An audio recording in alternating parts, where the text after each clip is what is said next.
teringat kembali kepada pantai yang indah, diterangi cahaya bulan pucat keemasan. Sinarnya keperak-perakan, memantul ratusan juta kali ke air laut yang luas dan selalu bergerak. Kecermalangan emas dan perak yang tidak terbatas. Demikian Kartini pernah menulis tentang pantai yang disayanginya, tak jauh dari kota Japara, tempat ia dibesarkan. Mungkin pemandangan laut yang bebas luas itulah yang turut membentuk jiwa Kartini yang ingin bebas lepas pula. Kartini lahir di distrik Mayong, Kabupaten Japara, tanggal 21 April 1879. Waktu berumur 2 tahun, ayahnya, Raden Mas Aryo Sosroningrat, diangkat menjadi Bupati Japara, dan pindahlah mereka sekeluarga ke kota Japara. Dari 11 bersaudara, 6 wanita, 5 pria, Kartini anak kelima. Walaupun keluarga Ningrat, ia tidak pernah membanggakan kenikratannya.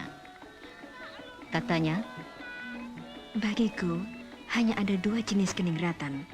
Keningratan berpikir dan keningratan budi yang dimiliki oleh mereka yang berjiwa luhur. Ia juga menyatakan bahwa rakyat setia kepada golongan bangsawannya. Menurut Kartini, apa yang dikatakan dan dilakukan golongan itu akan diterima dan dipercaya oleh rakyat. Oleh karena itu, kaum Ningrat harus berlaku pantas. Dan satu-satunya jalan ialah memberi pendidikan watak yang mantap kepada kaum Ningrat, yang tidak semata-mata didasarkan pada pengembangan intelektual, melainkan terutama pada pembinaan watak. Untuk itu, Kartini menginginkan agar putri-putri bangsawan dibina menjadi ibu-ibu yang pandai, cakap dan sopan. Mereka itu yang kemudian diharapkannya akan menyebarkan kebudayaan kepada rakyat. Anak-anak mereka yang sudah dibina wataknya akan melanjutkan usaha mereka. Yang wanita akan menjadi ibu yang cakap. Yang pria akan menjadi pejabat yang cinta kepada rakyat dan berguna bagi masyarakat. Kaum bangsawan harus menjadi contoh yang baik untuk rakyat. Keningratan membawa kewajiban. 2 adik wanita Kartini, Rukmini dan Kardinah, mengikuti jejak Kartini. Bertiga mereka tidak terpisahkan, bersatu dalam tujuan mengabdi demi kemajuan wanita dan bangsanya. Mereka terkenal dengan sebutan Het Klaverblad van Japara, daun semanggi dari Japara.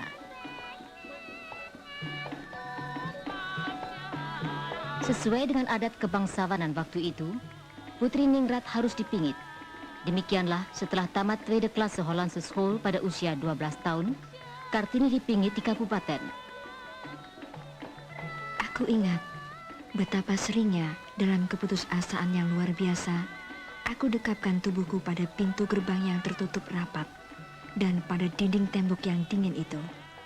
Arah manapun yang kuambil, akhirnya akan kujumpai dinding batu atau pintu yang terkunci.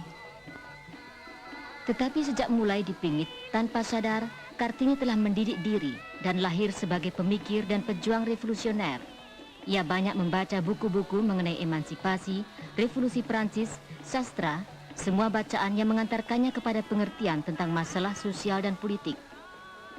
Ayahnya dan abangnya Kartono, yang mau menyelami dan mengerti jiwa Kartini, menyediakan bahan-bahan bacaan yang bagi Kartini merupakan jendela untuk melihat dunia luar, keluar dari tembok, dan keluar ke dunia yang lebih luas.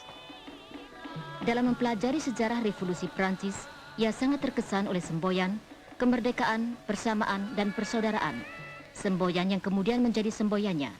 Karena sungguh pun ia banyak memikirkan masalah wanita, namun perhatiannya juga ditujukan kepada seluruh rakyat, terutama rakyat kecil. Mungkin ini akibat pengalamannya waktu kecil, waktu sering diajak ayahnya berkeliling kampung untuk meninjau kehidupan masyarakat. Ia juga melihat bahwa madat candu merupakan sumber penderitaan dan kemelaratan rakyat. Pola pikiran Kartini yang melampaui kematangan pola pikiran kaum wanita zaman itu mendorongnya untuk mengadakan surat menyurat dengan orang-orang asing yang dikenalnya lewat ayahnya. Kepada salah seorang teman asingnya itu, ia menyatakan keyakinannya yang mendalam bahwa wanita dapat memberi pengaruh besar kepada masyarakat. Karena itu, ia sedih kalau melihat keluarga yang kurang mampu kewalahan mendidik anak karena anak mereka terlalu banyak. Menurut pendapatnya, kalau kita tidak sanggup menjamin penghidupannya, janganlah kita melahirkannya.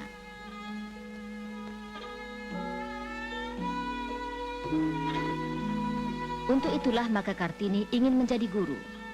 Oh, saya ingin sekali menuntun anak-anak itu, membentuk watak mereka, mengembangkan pikiran mereka yang muda, membina mereka menjadi wanita-wanita hari depan. Dalam mengemukakan keinginannya untuk mendidik, Kartini juga menegaskan pentingnya keagungan moral. Dan ia pun tidak lupa akan pelajaran keputrian seperti memasak dan jahit-menjahit.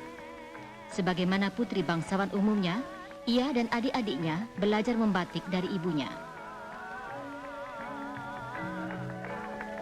Ia juga tidak melupakan bidang kesenian. Masjid Mantingan konon pada dinding dalamnya dipasang ukiran-ukiran batu yang sebagian pemberian dari negeri Cina abad 15. Ini memberi ilham pada Kartini untuk mendorong dan membimbing ahli ukir setempat untuk menciptakan bentuk-bentuk ukiran baru. Ukiran kayu Japara kini terkenal di dalam maupun di luar negeri. Kata Kartini, alangkah bahagianya bisa membantu meningkatkan kesenian rakyat. Kami beruntung dapat menjadi saluran untuk memperkenalkan curahan jiwa seni ini kepada dunia baru. Masa berjalan terus. Kehidupan masyarakat pribumi, terutama wanitanya, berjalan tanpa perubahan. Kelonggaran gerak, terutama untuk putri bangsawan, hanya diperoleh setelah perkawinan. Kartini berkata untuk menenteramkan hatinya, Kupikir aku sedang menjalankan panggilanku lewat jalan yang lain daripada yang kutetapkan sendiri. Pada akhir tahun 1903, Kartini menikah dengan Bupati Rembang, Raden Adipati Joyo Adiningrat, yang mempunyai pandangan luas dan mendukung cita-cita Kartini. Tentang suaminya itu, Kartini pernah berkata, ia tidak akan memotong sayapku. Justru itulah yang menaikkan derajatku di matanya, bahwa aku dapat terbang. Tetapi siapa di bumi ini dapat membanggakan diri bahwa ia dapat menentukan sendiri seluruh hidupnya. 4 hari setelah melahirkan anak satu-satunya yang diberi nama Raden Masus Salit, Kartini wafat 17 September 1904. Jenazahnya dikebumikan di makam keluarga Bupati Rembang di Desa Bulu, 20 km di selatan kota Rembang. Orang-orang asing sahabatnya banyak menulis kata-kata peringatan untuk Kartini. Dr. Abendanon yang menghimpun surat-surat Kartini dalam buku Door Duisternis tot Licht, dari gelap terbitlah terang, menulis namanya akan tetap diagungkan di kalangan bangsa Jawa dan suku-suku bangsa lainnya di Nusantara. Nelly Van Kol menulis, bagi kami Kartini adalah salah seorang yang paling mulia yang pernah kami kenal. Nyonya Oving Sur, 20 tahun setelah wafat Kartini, masih juga menulis dalam memoarnya, pada puncak mekarnya, wanita muda itu dicabut hidupnya, padahal ia masih dapat memberkahi orang banyak. Tetapi hidup telah memberikan segala-galanya kepadanya, yang diinginkannya, yang diimpikannya. Meskipun dengan berjuang keras, melalui banyak kesulitan, namun akhirnya usahanya menemui sukses yang tidak terkira.